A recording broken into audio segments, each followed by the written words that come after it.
What is up mga bro? We're back with another video, and for today, mag-unbox na naman tayo ng Blackies Transformers Defender version 7.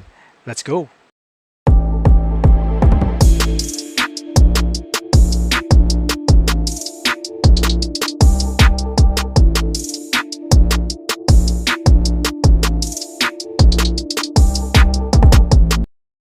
Sana makakuha naman tayo ng chase this time. Itong big convoy meron na ako. Itong Leo wala pa. Gusto ko rin makuha. Ito kahit common, okay na sa akin to. Pero syempre, mas gusto natin makakuha ng mga chase kaya nitong dalawa na to. Pero syempre, bago natin binili to, inalog-alog muna natin to. At yung pinakamabigat at tingin ko maraming spare parts ang kinuha natin. So tara, open na natin to.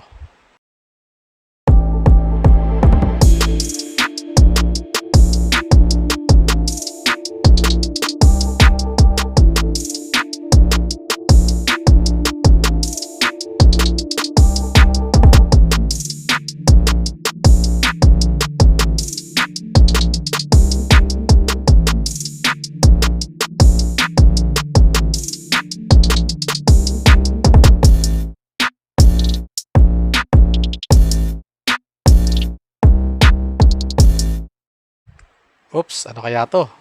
Uy. Uy. Sino kaya to? Uy, si Megatron. Nice. Isa rin to talaga sa gusto ko makuha. So, tara. Assemble na natin. Let's go.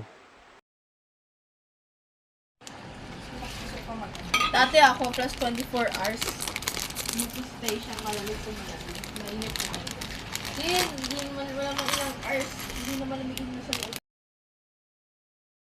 Yan, i-check natin yung spare parts niya, no? So, meron siyang wings ng pterodactyl.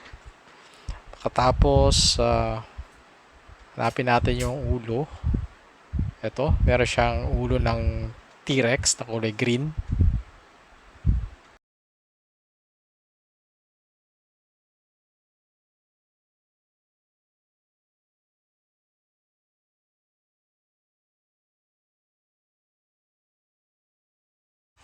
Tapos, ito yung pinakaulo ni Megatron. Yan.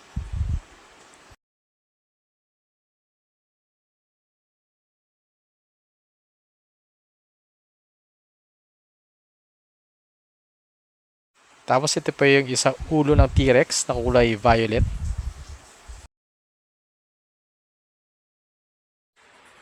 Yon, so ganito na nga itsura niya, no? Ang ganda, di ba? So, sa lahat ng common, tingin ko ito pinakamaganda, no? So, itsura niya para siyang special armor type. Kita mo naman yung sword niya, no? Ang laki. Tapos meron pa siyang panangga. Okay? So, ganito itsura niya, oh. Tapos meron pa siyang dalawang dinosaur dito sa gilid. Dalawang ulo ng dinosaur. Diba? Sa tingin ko, sa lahat ng common, ito na yung pinaka-astig. Mukha siyang chase. Okay, so ganito yung likod niya. Okay, meron pa siyang pakpak ng pterodactyl. Yung lumilipad. Tapos yung panangga niya, ayun, laki. Tapos yung feet niya, ayan, feet ng dinosaur. Ito si Megatron to ng Beast Wars. Yan, di ba? Napaka-astig na itsura niya.